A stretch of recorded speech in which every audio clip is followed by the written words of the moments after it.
What's up, everybody? How's everyone doing out there? Let's play the music. Keep playing for a little bit there. Calm ourselves down. It's going to be an amazing Wednesday night, guys. Thank you so much for everyone tuning in to Around the League with Ash. Obviously, some massive stories coming out at the moment. Obviously, Origin time going on at the moment. So there's so many different stories. A couple of little cheeky ones I wanted to throw out there. I know you Blue fans are ready and willing for this Origin, but a couple of cheeky stories popping out about certain players in love with the old Maroon jersey. So we'll touch on that a little bit later on. Get your thoughts overall as Blues fans on how you feel about that. Also going into a couple of the injury news around the camp. Obviously with the Maroons also saying that they got a little bit of a stomach bug going around camp. Obviously Harry Grant went down with a stomach bug, so we'll go through that, my thoughts overall.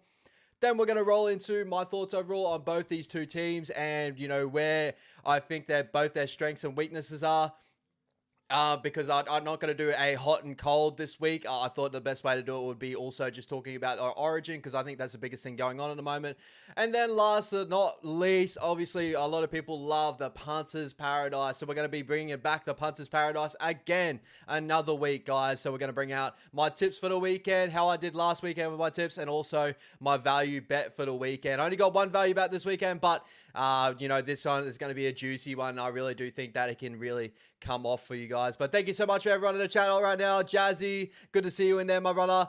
10 people watching currently right now. Please make sure if you enjoy the content that we are bringing you on wahs.up TV to like and subscribe. Won't be a massive long episode tonight. Obviously, there's not too much news out there, but there's definitely some really good topics to really get around and talk about with all you guys out there as well. So feel free, if you got any thoughts around what's going on at the moment, go chuck them in the chat down below as well. Jazzy, haha, the old bug.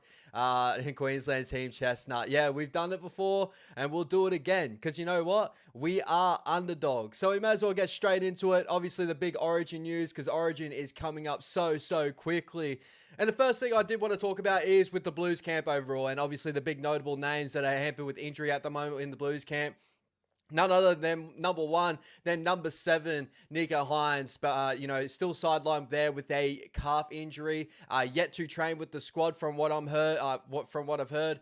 They're just waiting on those boys' recovery and all that. So overall, not the best signs there. Obviously, Nicho Hynes didn't finish out the game against the Panthers due to a head knock and not coming back on because of the calf injury. So really, it's up in the air at the moment whether he's going to be playing Origin at the moment. I do think he's probably going to get all the way through, if it was really up to him. Like, there is rumors, though, that Matt Burton's getting held in camp and the doggies want to bring him back after camp and that, but apparently they're trying to hold on to him for as long as possible due to what's going on at the moment with Nicho Hynes. But I do think that he'll probably overcome this and play his first starting Origin game in that 7 jersey. So I'm really excited to see how he goes out there. And if not, as I said before, you got players like, Matt Burton and Luke Keary to replace him. From all the news coming out, Luke Keary will probably go back to the Roosters this weekend. That's from the news I've seen personally. And Matt Burton's the one getting held around camp currently right now. So thank you everyone else jumping in right now. Tahi, bro, Jacko here. Again, guys, feel free to jump into the chat. I know you guys do. You guys are amazing in that. But also, yeah, if you got any thoughts, please make sure you chuck them in the chat down below. As I said, it's not going to be a massive show tonight. It's going to be a real good one, though, because a lot of really good news coming around and a couple of nice topics I want to get with you. Obviously, the other injury news that is coming into camp, another player that was hampered with injury coming to camp is Liam Martin. So obviously, Liam Martin coming into camp with a hamstring injury that he's yet to get over. A lot of news coming around at the moment that he's missed out on that first training session as well and still waiting to go.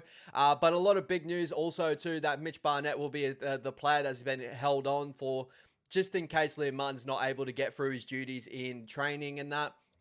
I'm really excited for that. Obviously, being a Warriors fan, being a Queensland fan of Mitch Barnett scares me. Like, I love Mitch Barnett as a player. I know what he can bring to a team, being a Warriors fan. And I would, if there's any other player you would carry on, he'd be the best replacement for someone like Liam Martin. Very similar, as in, the way they take their football.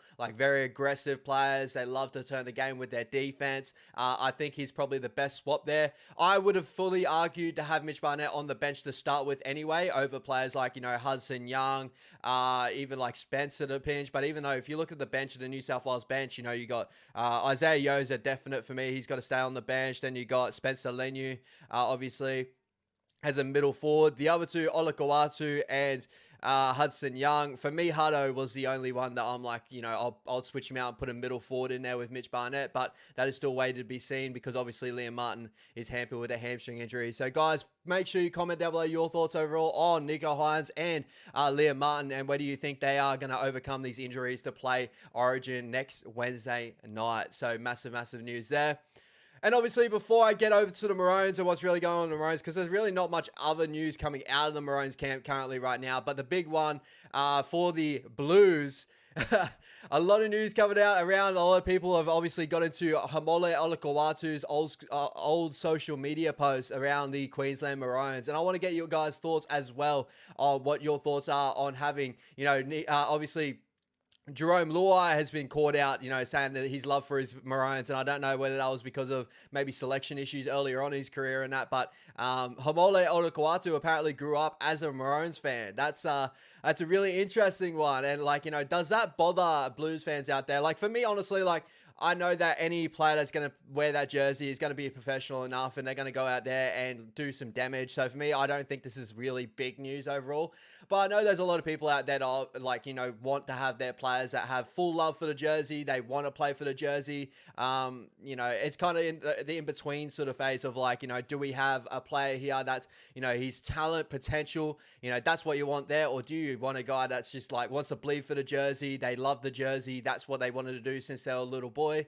That's the big thing here. That's the real big, the double-edged sword that we're playing with Olakau'atu. Obviously, used to be a Maroons fan. So I honestly think this is really nothing news, in my opinion. Nothing to if it was a Maroons, I don't know too many Maroons players that would come out and say they're Blues fans. Obviously, Luke Keary, I'm pretty sure he tried to play for Maroons at one point there, whatever. But you know what I mean? I don't think that as long as they go out and they do the jersey proud and they represent Queensland to the best of their ability, it doesn't really bother me. Obviously, they have the Queensland residents, the New South Wales residents sort of sides as well that, I'm guessing there are a lot of people that, maybe not grew up loving the jersey as in being a massive fan of it, but being around and living in that area, playing for that jersey and still doing amazing jobs there. So for me, this is really not massive news, but definitely another thing to talk about with you guys in the chat down below. So feel free to jump in and tell me your thoughts overall on Olakau'atu being a Maroons fan. Shout out to all you Blues fans in the chat. This always seems to happen, unfortunately. It's so funny, man. It's so funny. And then moving on to my beloved Maroons. So the only big news really currently at the moment of the Maroons is Harry Grant still not being able to train with the squad due to a stomach bug. So that has come out recently that, he probably carried it into camp. He has been removed I'm pretty sure he's isolated in the camp currently right now, so no one else gets sick at the moment. Definitely not the most positive thing overall, but I'm sure he's going to get over his stomach bug like every other news that ever came out of, Queensland Origin camp about, illnesses and stuff like that. They usually overcome them, and I'm sure he'll play to his best of his ability. Again, I don't think this is crazy news. I think this just happens in Origin every single year, but, that's it. Yeah, Tahi, bro, pregnant, that's why. maybe. And he's, Mitch Barnett. Oh, I like that. Mitch Barnett. I haven't even heard that before. That's a good one. Obviously, we heard the Kurt Kate Wah, Mitch Barnett for 7. Bro, imagine. Could you imagine? Hey, he's got a goal kicking game in him. You know what I mean? He can goal kick, and I'm sure defensively he'll do a job there. I don't know how you're going to look and attack, but probably just run it straight, Mitch. Run it straight. But yeah, other than that, guys, there really isn't too much news going around Origin camp currently at the moment. You got obviously the big news of Selwyn Cobbo coming into off the bench, playing that 17 jersey, and Billy coming out and saying he'll just do a job there. He'll be more of a cover for our back line, but also he may get a shot through the middle. Selwyn Cobbo actually came out and said, he played his juniors through that with that number 13 in the locker in the middle. Obviously, he's a big enough body to really do to handle himself there. We've seen in the past, we put on, Kalen Ponga, Cooper Cronk, all these sort of guys that have come off the bench and played for the middle for their, starting Origin gigs there, and done that to very, very high standards. Kalen Ponga, in my opinion, had one of his better games, especially through the middle in that game there.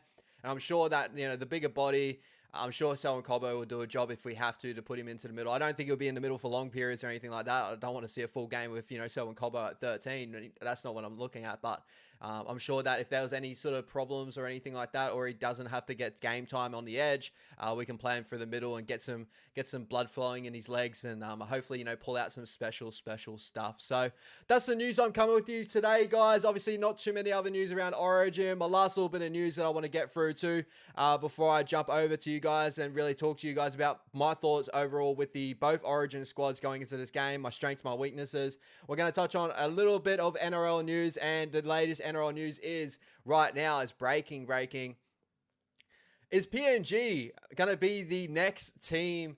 Obviously our 18th team for the NRL. So there's been a lot of speculation on who's going to be the next team in the NRL. Obviously we got 17 teams currently in the competition, and you got the Dolphins that have come in and shown that they can, there's enough talent in the league that they can do, they can play, fairly high class football. Obviously last year not making the 8 and that, but had a lot of injury troubles that have really hampered their depth and that, but coming into this year have really grown into a really good side overall. They were a top 4 side. I'm pretty sure they still are a top 4 side currently right now after, obviously getting beat on the weekend. So yeah, they're still a top 4 side, 7 wins, 4 losses. They've shown that you can do that being a new side coming into competition. You can find talent, and, having a coach like Wayne Bennett definitely helps.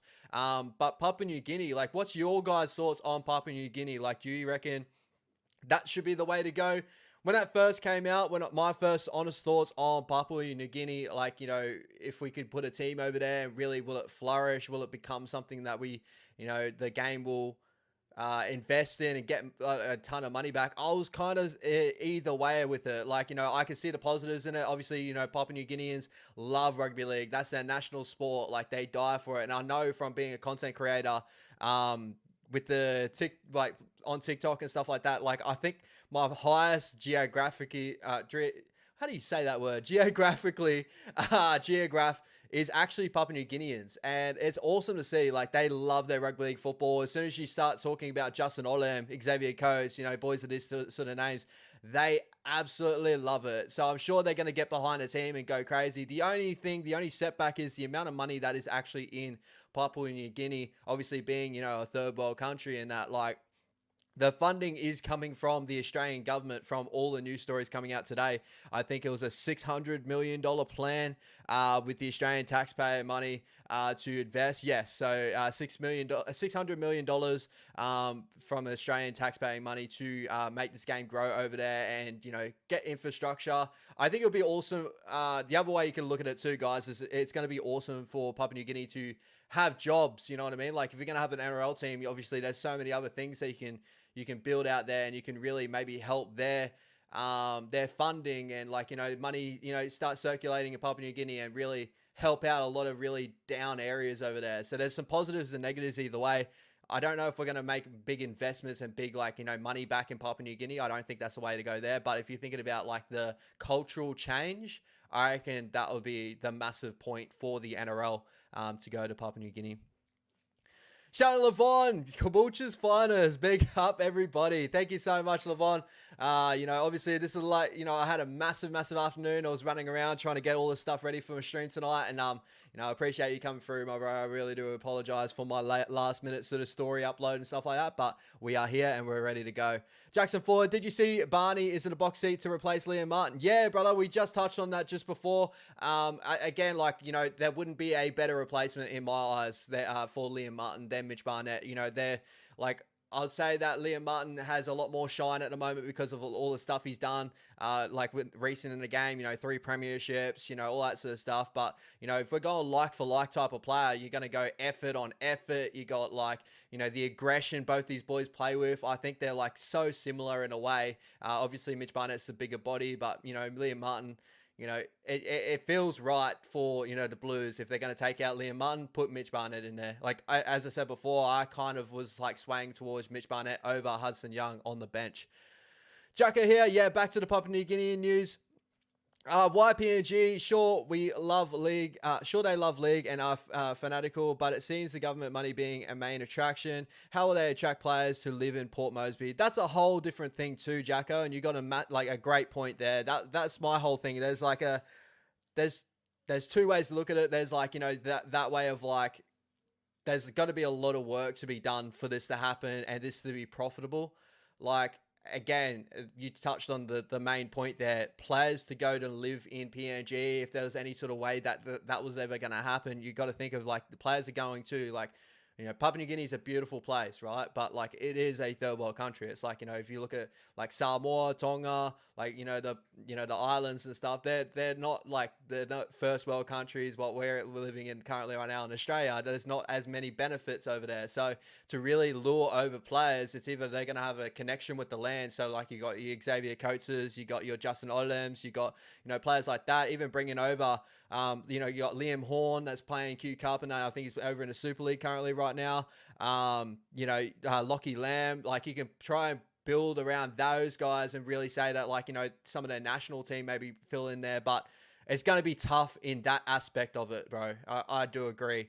But if they get it right, I'm sure it'll be a massive tick for the NRL as well, as in just a cultural difference. You know what I mean? Like what they could do in Papua New Guinea, the love they can get, and also just as an overall news story for the NRL to make that work would be a massive boom for the NRL in like the international news, not just, around Australia and New Zealand. So there's two ways to look at it. I'd love to see it happen.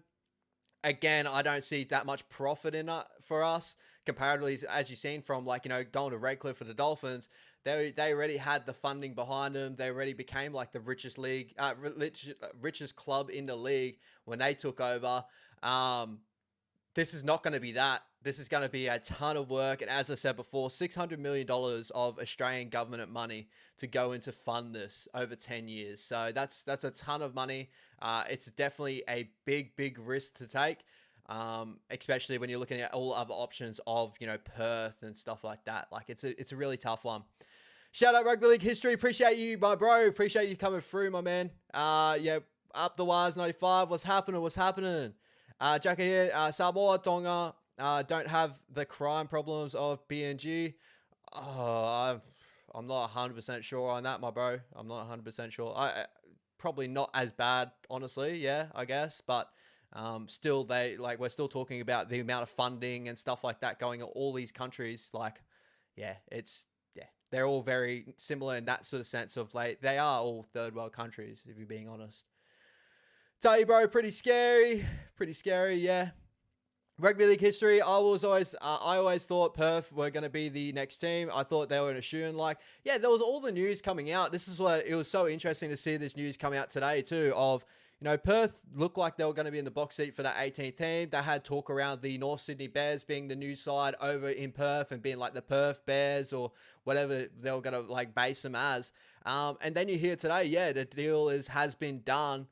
Coming out everywhere about PNG. I don't know if the deal has fully been done, like it's been announced, obviously saying that, but that the government are on board and want to, start funding this sort of opportunity here. But yeah, I was with you, Rugby League History. I thought Perth was definitely going to be the next little growth before we go again to Papua New Guinea, and even other maybe going to New Zealand as well. I think we need to still build pathways and all that in New Zealand and continue to grow with the Warriors. And being a Warriors fan, I feel like that will oversaturate a lot of our talent as well. But then again, it may do really wonders for New Zealand again as well.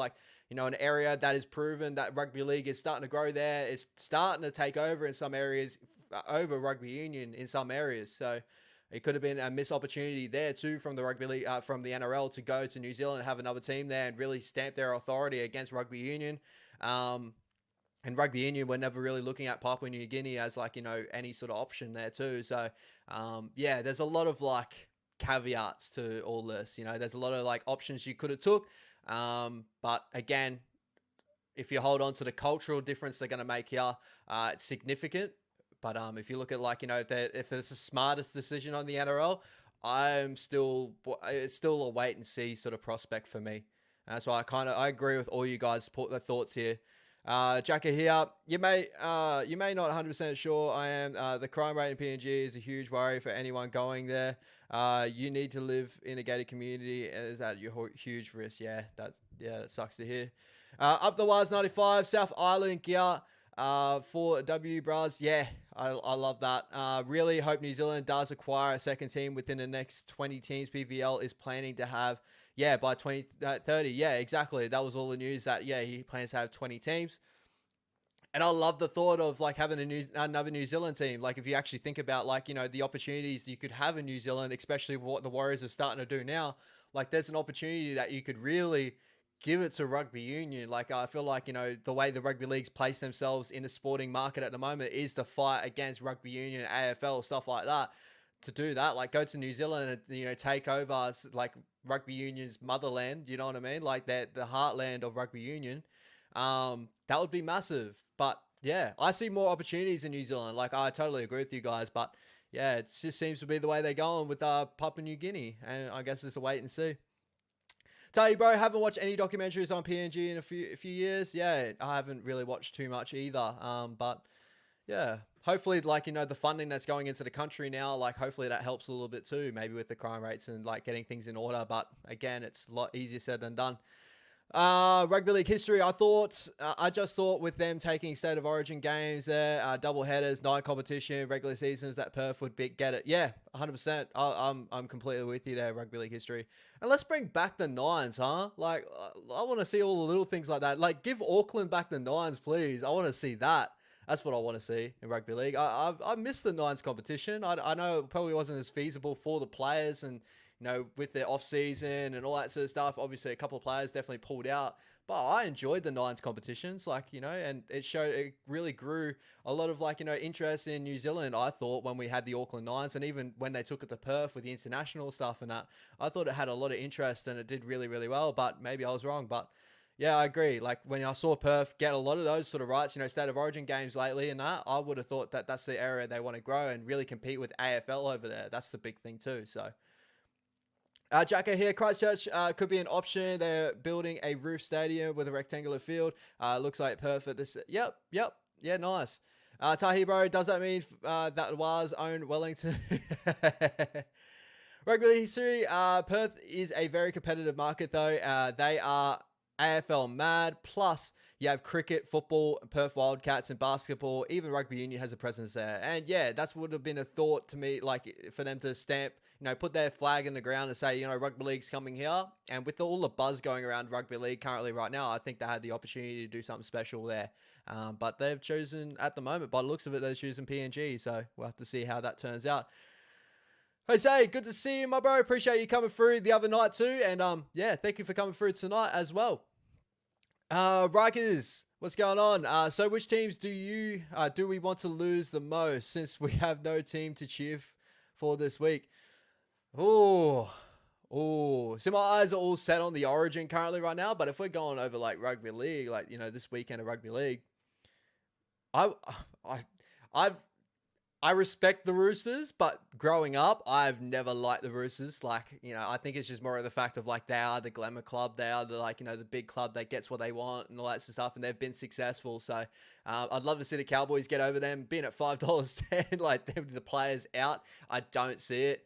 Would love to see the Dragons get over the Panthers, but again, I don't really see it. Even though the Panthers are running pretty much their second grade squad, there's a lot of talent, and I can't wait to talk to you guys a little bit about the Panthers talent coming through when we go up to my punter's paradise. But other than that, yeah, I hope, yeah, I don't know. I haven't really had too much thought on like who I want winning or losing. I'm just focused on Origin and want my Maroons to get up, baby. That's what I want to see. All right, guys, last little thoughts on that. We're going to move on to my thoughts overall. Back to a little bit of Origin before we get into my punter's paradise for the weekend. We'll go through my tips of the weekend. We'll go through every sort of game. But before we get into that, I just want to give you a couple of things I've looked into just recently before I jumped on about both these sides and where I think their strengths and weaknesses are. So touching on the New South Wales Blues, guys, obviously the big names that we saw, the first names that we saw on the team list is, no Teddy, they got Dylan Edwards, right? Brian Toto still stays in his spot. Zach Lomax is in his spot. But when you look at that complete back line in general, you got your two centers there too. You just know that they have a game plan to play direct, play fast, play athletic, like big bodies, strong bodies. And I took a look at their back three, and just as a back three, their combined average meters, guys, comparatively to Queensland. And you look at it as like 206 average run meters with all those back three, add them all together, then, divide it by three and you get your average run meters. Like Brian To'o's run meters is on a different level. Even like, Dylan Edwards, and even Zach Lomax is having an incredible year this year within the amount of effort and work rate he gets out of his back end. 206 average run meters they're bringing into Origin this year. That is a massive, massive tick for the New South Wales Blues. The athleticism they have out of their back end, I feel like that's definitely a big point that Madge is going to drive home in this game. And especially when you look at the rest of their forward pack, they're all defensive beasts. Well, majority of them. You got Payne Haas that can be the battering ram. Angus Crichton's really good at running lines, getting on the edge too. And Liam Martin can do both sides of things, but I can really see it as being those back three, even those other, the other players, that complete back line, just running through the middle of the Maroons, getting good run meters, getting good field position, and playing off the back of that. And comparatively to Queensland, only 146 run meters on average with those Queensland back three. So Walshy is not a notable high run work rate sort of fullback. Obviously, he does a ton of work due to try assists and setting up plays and stuff like that. But as a complete runner of the football, not the highest. Xavier Coates is having a good season currently right now, and Muzza is usually a good work rate out of his back end, not incredible. That New South Wales Blues back line just takes a massive tick in that edge. So 206 comparatively to 146, guys. That is a massive tick for the Blues. And then over to the Maroons, I feel like the advantage for the Maroons, in my opinion, and I don't want to come off as like, it may sound disrespectful, and even like when you hear it, like you see some of the other players that the Blues have, because they have incredibly smart players as well, but I feel like the Maroons team is more set up as skill, speed, and footy IQ. And when you actually take a look at the experience that a lot of these boys have had in Origin too, especially in that spine, I feel like that's where the Maroons definitely have their big tick coming into this one. So the way I kind of looked into this one too is judging on both the spines and how many try assists combined. And this is just a starting spine, so this is not even counting, because obviously the Blues don't have a 14 off the bench like what we have with Harry Grant. So I took away Harry Grant from the argument here, and I just went the 1, 6, 7, and 9. The Maroons, as a combined, 30 try assists with that spine currently this year. All those individual players playing in club football, where the Blues at 26 is not too far behind, but majority of ours is coming through Benny Hunt, DCE. Surprisingly, only Walshy's only had 4 try assists this year, but we all know what Walshy can bring to a football side, and the speed that he has on the edge and the situations he puts himself into. And that's the way I'm sort of looking at these matchups here, guys, is I'm looking at the Blues as defense, meters, size. That's the 3 big pointers I'm looking at the Blues currently right now. I know the game plan, as we saw, everyone's pointing it out. Everyone can see it. It's not being hidden in any sort of way. They want to play through the front door. They want to bang that down, and also they want to defend as hard as they can. They got some of the best defensive players in the competition. Gerbo, Robson, Isaiah Yeo is one of the best defensive players in the competition. Cam McGuinness, all these boys. Critter is possibly the best defensive center in the competition. And then, as in fullbacks, Dylan Edwards is definitely up there defensively. Liam Martin, Angus Crichton, Brian To'o is possibly, for me, the best defensive winger in the competition. I think Muzza is up there with him, but not to that avail. You can see the game plan is going to come from, the Blues getting a ton of meters through the middle, getting to good positions, and then not allowing the Maroons to get themselves into attacking positions and to really cause Walshy to try and create something out of his own end. And that's where errors do come into avail.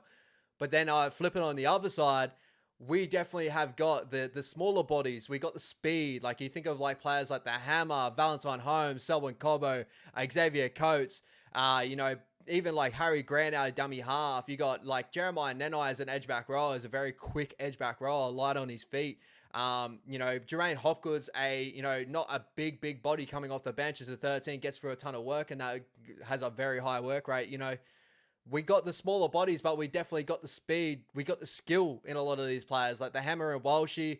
Selwyn Cobbo just pulls something out of nothing. DCE, he's the most experienced half in both these sides coming into this game here. Benny Hunt, the amount of experience that Ben Hunt's had in the Origin arena and just in football in general, like as I said before, 16 try assists this year, Benny Hunt. Like, that's incredible. We have that as our number 9. Then we have Harry Grant coming off the bench. Like, you know, we got like just skill, speed, and footy IQ across the park. And I feel like that's the way we need to win our game is, you know, try to get over the Blues of like, you know, if they're going to play this high work rate game and that really get it out of them, you know what I mean? Like, hope for them to really find areas where they start to find themselves on the back foot. And then when we find any opportunity to strike, especially with some of the best players here, I think, you know, kicking game is where it's going to be at. And I think that we have some of the best kickers comparatively to the Blues, especially if they don't have Matt Burton in that side. And even then, Matt Burton's just a big boot. I don't think Matt Burton is incredibly good at, you know, putting it in a very specific spot on the field. I reckon he's just really good at just getting that ball out of there.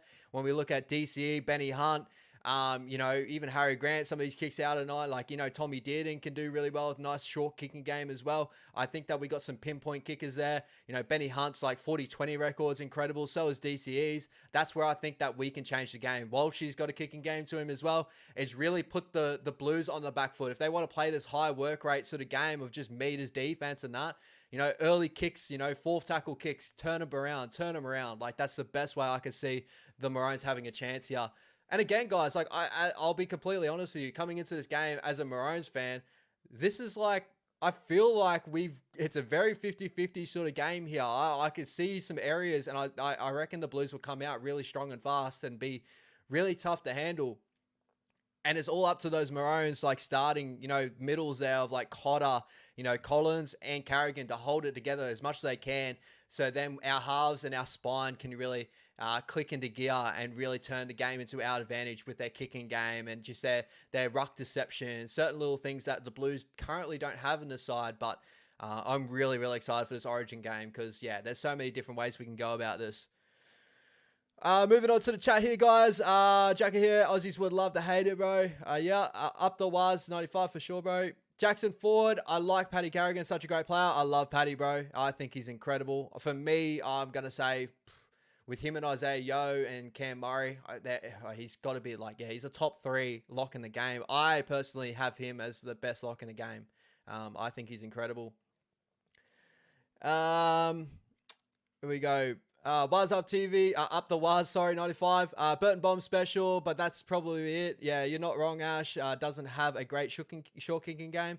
Yeah, and that's my honest opinion. But then you have, like, you know, Jerome Luai has an incredible short kicking game. So maybe that's another area that he can pick up the slack there. Like, I think that Jerome Luai definitely has the upper hand in the spine for the Blues as in short kicking game. So if they bring Matt Burton in there, he's got that big bomb that can change the game as well, cause an error, stuff like that, and then they get field position that way. But other than that, you know, when you look at like, you know, 40-20s, like, you know, the ways to change the game, yeah, like that's really where my thoughts are at currently right now on both these sides coming into this. Jackson Ford, when do you think Sam Walker will take over from DCE? I'm not too sure. My honest opinion with the Maroons is when DCE and Cam Munster, you know, come away from the squad, I reckon Tom Dearden and Ezra Mann will be our halves pairing. And then it's really up to how Sam Walker goes currently. Because Sam Walker's had an incredible little period that he's had here. He's always had the potential. He's showed it in little blocks before this, like, 3 to 4 game period with the Roosters currently right now. But before that, it was very inconsistent at moments. Like, he had some really, really good moments and obviously some really poor moments. And whether that came down to the structures of the Roosters and what's changed with the Roosters, that I feel like it's kind of also, you know, tuning it back to the way the Blues are going to play their football is not so much link play for a lock in the middle. It's going to be straight off the ruck. And I feel like that helps Sammy Walker's game. I don't know if I'll see him in Origin just yet because Tommy Dearden's already got the shot there and Ezra Mam's in that 20 now. So I feel like there are two halves pairing coming into the future, but we could do a lot worse than Sammy Walker. I think Sammy Walker's incredible. So I just don't think it'll be anytime soon for Sammy at the moment, in my opinion. Tell you, bro, yeah, you're right there, Ash. It's a dangerous weapon to own trap and field position through. Yep, that's exactly it. Up the wise 95, ruck deception is where they're going to miss Uppy, I think. Yeah, Robson's defense is good, though. And that's the thing. I think Madge is honestly just like, he's put his game plan out there, and I don't think he cares like that we know the way he's going to play football. And that's a scary prospect, because some of the best teams in the competition, they know, like the Panthers, is first of all, is a team that their game plan is very simple, very structured. They just go out there to do their business. But what makes them special is they know they can do it at a better click than everyone else. And if Madge can give that same like ego to this Blues side, as in like yous are the talented side, like you got Payne Haas, you got players like that, you know, Joseph Suolitis, you got these athletic phenoms, you know, Ola Kawatu, stuff like that, you know, Spencer Leniu again, like if you just go out there, play the game plan to the best of your ability, and just understand that as soon as you do that and you do it to the highest ability, the Maroons can't stop you. That's a scary prospect. So that's the way I see the Blues sort of running out there. I feel like Api Coruscant would have took away from that a little bit. Maybe as I've heard multiple times, is like Reece Robson is probably just going to be off the ground, or when he sees a running opportunity, he'll just take it. Where Api Coruscant, maybe he'll take a couple of more seconds, you know, setting up the markers, that little stuff, you know. So definitely two other ways to look at football, but they're going to play a lot of front foot footy, in my opinion, and like their halves are going to get it directly off the ruck, which I'm excited to see, because I feel like football's doing a full circle moment currently right now. We had the moment where lock middle link play became such a big flavor of the month, you know what I mean? Like flavor of the last 5 to 6 years, ever since Panthers really took over with that ball playing middle. I think, you know, Jake Trbojevic was one of the first of like bringing it back into the modern era of football, having that 13 being the link man, and then you had, you know, iterations on it, and then you got the Panthers with Isaiah Yeo pretty much running as, you know, he controls the middle, then links it out to the edges, and Nathan Cleary, Jerome Luai, you know, combine on those edges. So I feel like this is starting to become the new era of football, because when you watch the NRL, like rugby league currently right now, and I think Willie Mason was the best way to put it as well, when he said about those 13s taking a lot of the ball out of like the young halves, and like taking away from those young halves, which have grown up more majorly playing first off the ruck. Like we're going back to that now. Like see the Roosters when they were in incredible form, and like the big change with the Roosters was Victor Radley is not that link man anymore. Victor Radley's playing way more up and down, and Sammy Walker's playing first off the ruck, front foot footy. If you watch it, like when we played us, the Warriors, like we couldn't deal with it. As soon as they started to get the roll on, they had the athleticism, they had the boys on the outside, but as soon as you got Sammy Walker first off the ruck, and he was just playing front foot footy, it just tears teams apart that way. And I feel like we're coming through a new cycle of football. You know, I feel like that's the best way you could sort of look at it. You look at the Broncos having Reece Walsh playing first off the ruck, that sort of stuff. Like, it's a scary, scary sight. You know, teams aren't defending for it because a lot of defensive systems are built around defending that link play through that middle forward, and it's changing a lot again. Like the Sharkies are good at it too. So that's where I'm starting to see, like, I think this might be the evolution of football. And it's like the old school football is coming back again. That's why I say it goes full circle. So it's really, really interesting way to think about it. Really, really is. Imagine Spencer Leniu running at Ezra, man. Yeah, that would be crazy. That would be crazy. Tell you, bro, powerhouse, Blues forwards. Yeah, powerhouse. Up the wahs 95, Queensland, simplicity and speed. Yep, New South Wales, size and strength.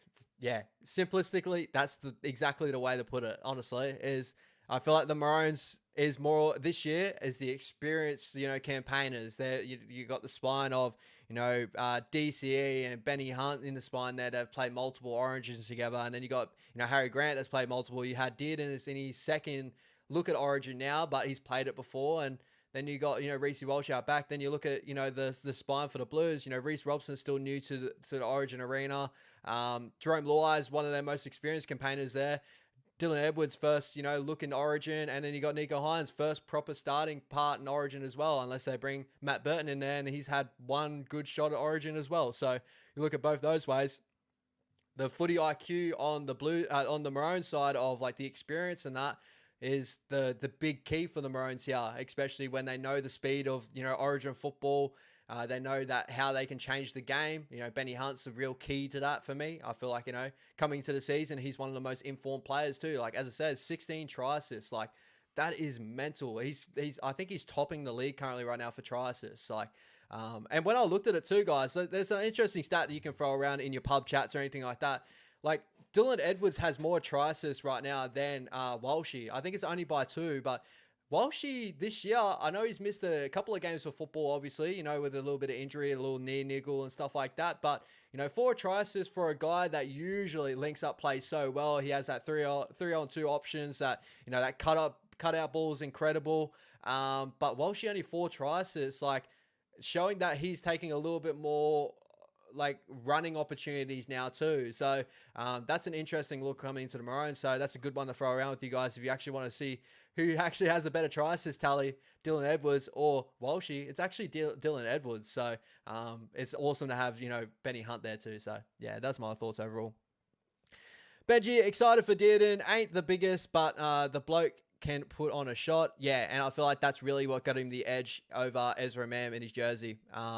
Yeah, it's Ezra Mam. Like, I think Ezra is going to be incredible, but it's only a couple of little tweaks that Ezra Mam needs to tweak into his game. Defensively, for sure, is really learn reads, start to get those down pat, because currently, like, I haven't rechecked the stats, but when I last looked into the stats between whether I was going to pick Dearden or Mam for the Origin squad, I'm pretty sure Ezra Mam had let in 11 tries this year, and I feel like it could have gone up over the weekend with the Titans, because I think the Titans were spotting up on him really, really nicely, which is, yeah, surprising in some aspects.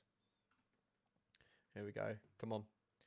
But yeah, it was 11 tries that he let in before this. We're about to see now. Ezra Mam. 5'8". And then defense. Tries conceded. It's now 12. And then when you look at Tommy Dearden's only led in 5 tries this year. This is on Fox League stats too, guys. So I feel like that's the only reason why Ezra is not there. If you go on attack for attack, like, Ezra definitely has a lot more in his bag, especially his athleticism. But yeah, like, I think Dearden's going to be incredible in Origin. And obviously, that big highlight of him chasing down Selwyn Cobbo, that is an Origin play, and we all know it. Tell you, bro, should be interesting to see Shuali'i playing. So going to Origin, State of Origin, going to Union. His one series will be inspiration to put a massive performance in. Yeah, I completely agree. I'm excited because he's athletically, we know that he can handle it. I reckon he's going to go out there. He's going to have a great game. He's like, as a lot of people say, he's like that Israel Folau type mold of, like, just that big athlete that, is just dominant that way. So I don't think he's going to take too much of a back foot. I think defensively he's strong. He's got a strong hit on him. I don't read wise. He can be hot and cold. He can have some really, really good moments, and he can have some bludgers, but I feel like he's got a lot of that out of his game currently right now. Still young to the center position, so I wouldn't be surprised if maybe they switch Zach Lomax to the center and then has Suli'i, but I'm guessing with Madge just judging on the team list by paper, I think he's just going to run out with that. So that's an interesting look before we get into Origin 2. All right, guys, last but not least, we're going to move over to our Punters Paradise for the weekend. So before we jump into Punters Paradise, guys, I thought I'll also, just say there's certain little things like, before we jump in, make sure that if we're having a punt this weekend, gamble responsibly, please, guys. Obviously, gambling can become an addiction in that. So obviously, if you're going to gamble, please understand, just gamble responsibly and don't go too crazy overall. So, tips last week, I was 7 out of 8 last week with my tips. Only loss that I took on the weekend was the Broncos. Everything else I got up. I had the Dogs, I had the Cows, I had Manly, I had the Roosters, I had the Panthers, I had the Rabbits, I had the Broncos, and I had the Warriors. So obviously the Broncos was the one that let me down. So really, really great week in my opinion. Obviously, no one really saw the Broncos maybe getting beat by the Titans. Maybe like really hardcore Titans fans for sure, especially with the team that the Titans ran out there with. But yeah, 7 out of 8, not too bad. This week, obviously not a massive week of rugby league football, but excited to see, teams run out there, putting their house on it, Mitchie.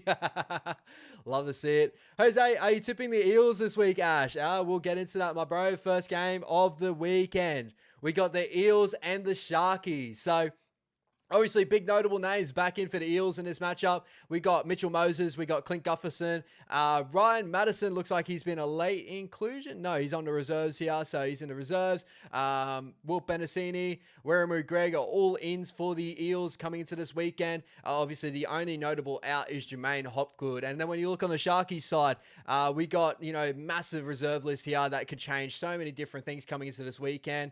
Braden Hemulin Uele, fuck, bro. Sorry, man. I've totally messed up that name. But Hemulin Uele is back in this weekend on the bench. Really, really excited to see him back in the matchup there. Obviously, coming back off injury. Big two notable outs, Gam McGuinness and Nicho Hynes. So, this one was really, really tough. And I feel like the way that I was looking at it was, Mitchell Moses, Clint Gufferson, Dylan Brown, that combination is back together again. The Eels, effort-wise, haven't been there. But, I can imagine Mitch Moses can spark, his energy is probably a good thing to have around the club. Trying to get back into it. Brendan Hands is in that 9 jersey. No Lussick. Lussick has dropped out. He's been dropped this weekend. So whether that changes some things up, because I feel like Lussick's had a couple of really poor weeks. But then you look at the Shark side. I love the Sharky side all the way up to you look at that halves pairing, and Nicho Hynes is definitely a big one here. And this is really up to all those people that, there's a lot of people out there that think Nicho Hynes is fairly overrated, you know what I mean? But it's really up to what your thoughts are here. It's going to be a massive weekend to see Braden Trindle back in football. Obviously coming off, the indiscretions that he's had. I won't really dive in too deeply into that because, the personal life, but, he needs to clean that area up in his life. That's his real troubles at the moment. But, the halves pairing of Atkinson and Trindle. Atkinson's actually been fairly strong for a player that I don't currently rate as a 6. But he's actually been really, really good. So maybe he's changing my mind overall, seeing him in first grade, seeing him in top competition. Really liking what he's doing. I love my boy Thomas Hazelton, Blake Brayley at 9, Britton Accorda. They got so much good talent in that side, but I feel like what lets them down this weekend is definitely the halves, that spine, when Mitchell Moses comes back. So I am going to sway the way the Eels this weekend. But if you want value, whether the Eels are going to take another week before they get back on the horse, I really can't see that. But if they're going to, $2.21 for the Sharkies, if you guys want to nibble on that, obviously being first place sitters currently right now. Moving over to the next game. So obviously, I just tipped the Eels there too, guys. So jump on the Eels if you're tipping the same way as me. Next game up, we got the Knights versus the Doggies. So obviously some massive outs for the Doggies here, especially for the players that have actually built that club and really turned the club around in most areas. So the big notable names, Matt Burton, Stephen Crichton, William McGickle. Those are 3 big outs, and I feel like 3 massive strike players that definitely can change the game. Having a halves pairing of Toby Sexton and Drew Hutchison doesn't really entice me a little bit. It feels, obviously Drew Hutchison has had an up and down year this year.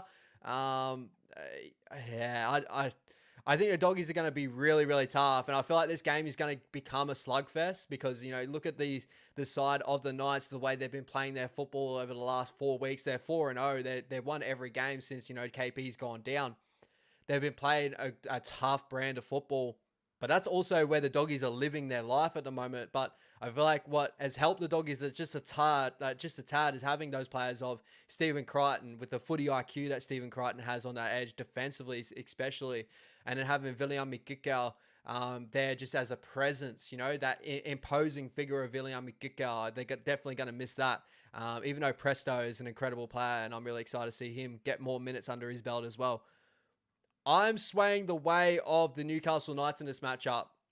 We've seen Newcastle last couple of weeks get through grinding footy and get over the top sort of sides, but I wouldn't be surprised that the Doggies can really take it to the Knights here as well. I know they're missing Matt Burton, Stephen Crichton, William McGickle, but if you enjoy the value of 234, you can go on the Doggies. But currently, I'm going to tip the Knights, especially at home. I feel like home field advantage, McDonald Jones Stadium.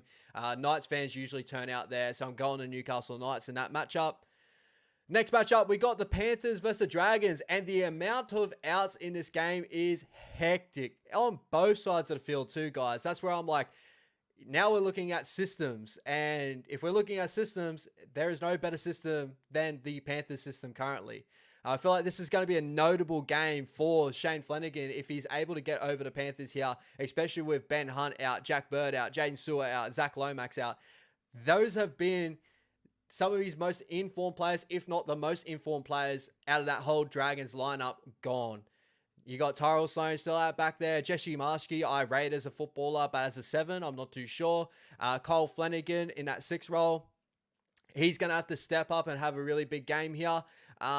Moses Sully's been really good lately, but when you look at that, Panthers side, even though they're missing, Brian Toto, Dylan Edwards, Isaiah Yeo, Jerome Luai, Liam Martin, that is some massive, massive outs, but they still got Dane Laurie, who can have some massive moments at fullback. We've seen it with the Tigers early in his Tigers career, early his career with the Tigers. When he left the Panthers, went to the Tigers, he was really, really good, really, really good, and I'm sure the Panthers will get the best out of him.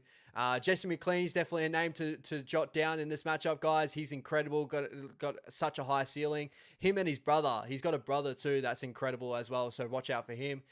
Jack Cole, as you guys know, he's had a decent couple of weeks. Still very, very young, but got a ton of potential, a ton of talent. Brad Schneider has been named here. I'm not 100% sure if Schneider will play. I'm not too sure. I thought he was going to be out for a little bit longer of a period, so we'll have to wait and see how that goes. You still got Moses and Fisher Harris up front. You got Mitch Kenny. You got Scotty Sorensen. Liam Henry on an edge is an interesting one. I don't know if he'll stick like that. You got Preston Ricky on the bench and Maverick Geyer. I feel like those guys will probably find a spot there soon too. And they'll probably go back to the Liam Henry or Lindsay Smith will probably go to the bench there.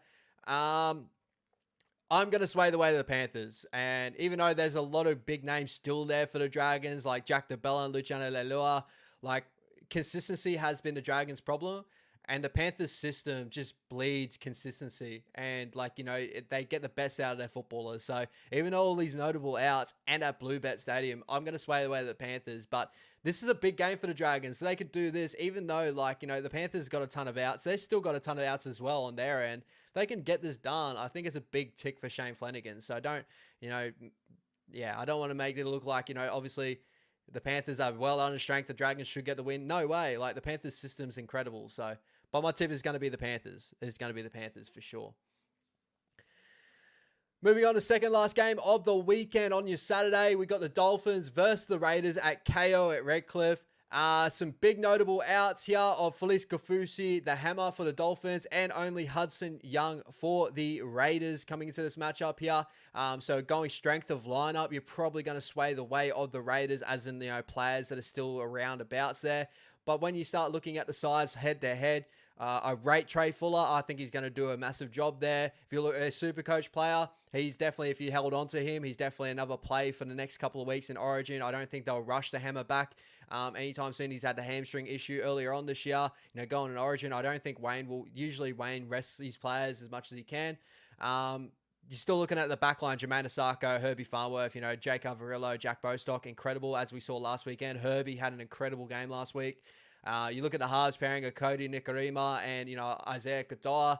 Isaiah Katoa is in incredible form right now, especially for such a young half. The way he squares up a line is incredible for such a young half. He just looks like a 30-year-old half. He looks like he's been around rugby league for been around the NRL for about 10 to 15 years in such a young half's body too. Can move well. I'm really excited for this kid's future. And as I kind of touched on multiple times, if you're a Tongan fan, your Tongan squad with this kid at the helm is going to take a whole new level, especially with the experience that Wayne Bennett's putting in him right now and all the little skills that he's got. He's going to be incredible for the future. So in the halves pairing, I'll sway the way of the Dolphins, even though I feel like Ethan Strange is incredible as a 6. He's really stepped up, especially, again, being a young half, stepping up there. KO Weeks has been really, really solid for a player that I never rated as a halfback. I just feel like he's a good footballer. He's got a ton of speed, but his kicking game's come along so far in the last couple of weeks, and I feel like Ricky Stewart's definitely got a lot to do with that. Then you go through the forward pack. You'd sway the way of the Raiders with the forward pack pairings here, but you still, the Dolphins can hang in there with the best of them. Then you see your bench rotations, and I'll sway the way. Maybe it could be 50-50 there. I love Josh Kerr. Ray Stone. Good to see Ray Stone still there. Obviously, copping the knock on the weekend too. Looked like he was going to be out for ages. That arm did not look good, but he made the next tackle. That guy's incredible. Any names that could come in here late? I don't really see it. Not too many changes I can see here. Anthony Milford being on the bench. I don't know if it will sit like that. I can maybe see Oren Keeley maybe getting onto the bench here, but then again, they don't really have a utility cover, so maybe Milford will stay there. I'm gonna sway the way of the Dolphins. Oh, having second guesses. I see the value in the Raiders. I really do. I really do. Especially the way the Raiders are playing their football, like they did against the Doggies on the weekend too. Like, the way we beat the Dolphins is very similar to what the Raiders will probably play against the Dolphins here. So, you know what, guys? I'm going to go rogue. We're going to go the Raiders in this one. I'm going to go to Raiders. Yeah, we're going the Raiders. And then, last but not least, guys, we have got the Roosters versus the Cowboys. So, massive out, especially if you look on the Cowboys and comparatively to the Roosters. The Roosters, squad-wise, they just can fill in so many different positions with just top talent. Obviously, with the Roosters, they got no Angus Crichton, no Egan Butcher, no Joseph Suaalii, no Lindsay Collins, no Spencer Leniu. And then over to the Cowboys side, no Jeremiah Nanai, no Murray Taulagi, no Reece Robson, no Ruben Cotter, no Tom Dearden, no Valentine Holmes.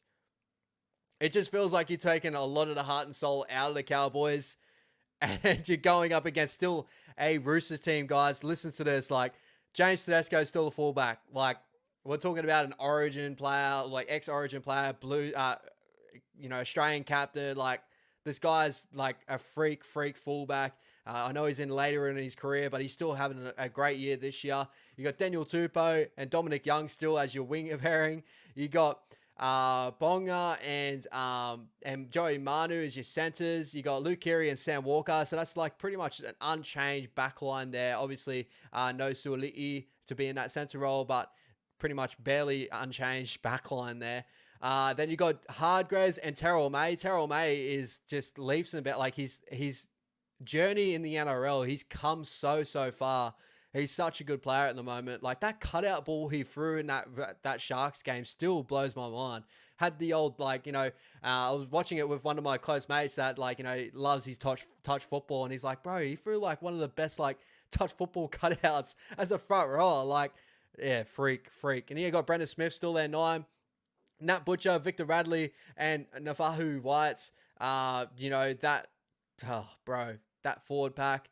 Yeah, you could probably go Scotty Drinkwater's amazing fullback. Then other than that, you got Valia. We know Valia's potential, but whether you can hit that's the biggest thing for him. Cole Felt's still a good winger. He's not in any form that he used to be in. The halves pairing of Clifford and Townsend. I'm excited to see Clifford back into first grade, see how he goes at the moment. He's been killing Q Cup lately, so excited to see that. Jordan McLean, Griffin Neame. Griffin Neame's a big watch in this game, especially up against Hardgraves and Terrell May. Griffin Neame's future is so high, like his potential so high. Helam Lukey, Fene Fuyaki, and Thomas McKaylee getting a 13 jersey. Like, it's just night and day difference in my opinion. So we're going to go the Roosters, guys. We're going to go the Roosters. If the Cowboys get it done over the Roosters here, it's going to be a massive tick for the Cowboys, and hopefully it will end up changing their season for the good.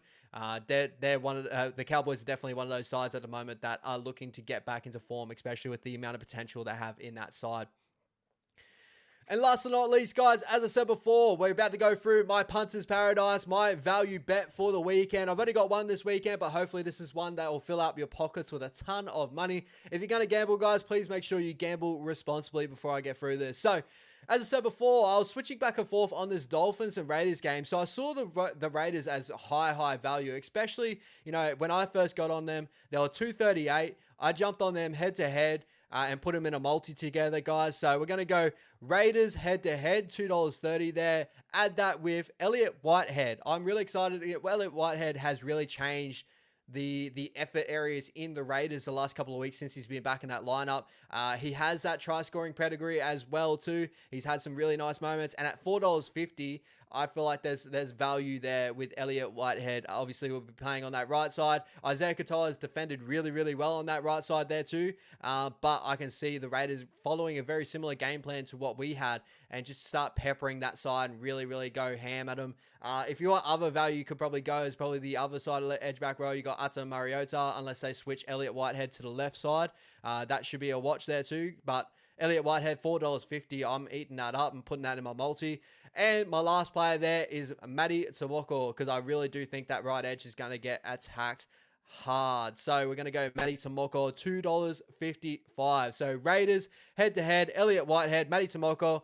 All together, guys, that gets you $20.25. That's massive value. Chuck 10 on that.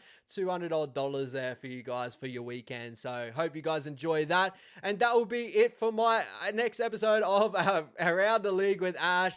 Thank you so much to all the normal viewers that come into the chat. Obviously, 57 viewers currently right now. Really, really excited for all the added viewers that we're getting here on Wahs Up TV. And I hope you guys are really enjoying the content that we are bringing currently right now. I feel like this channel has so much potential, as I keep saying, and all you guys are the reason for that. You guys always jump in, have a mad chat with me. Like, you guys are incredible, incredible. So, appreciate you guys. Have a good weekend here. Hopefully, you win up on my multi overall. And overall, guys, even though we're not playing this weekend, a massive win for the Warriors. Up the Warriors. We win the bye.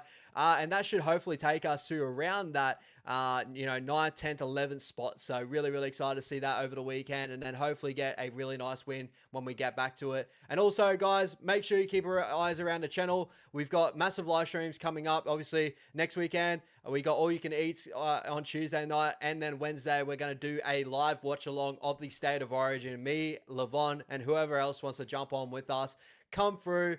Watch the footy with us. It's going to get hectic, and I know the way I said, that game's probably going to be a grind fest. It's going to be brutal. I'm so excited to see this. As a Maroons fan, we love Origin. As Blues fans out there, you love Origin. It's going to be incredible. So appreciate you guys. Have a good night. Up the Warriors, up the Maroons. Let's go.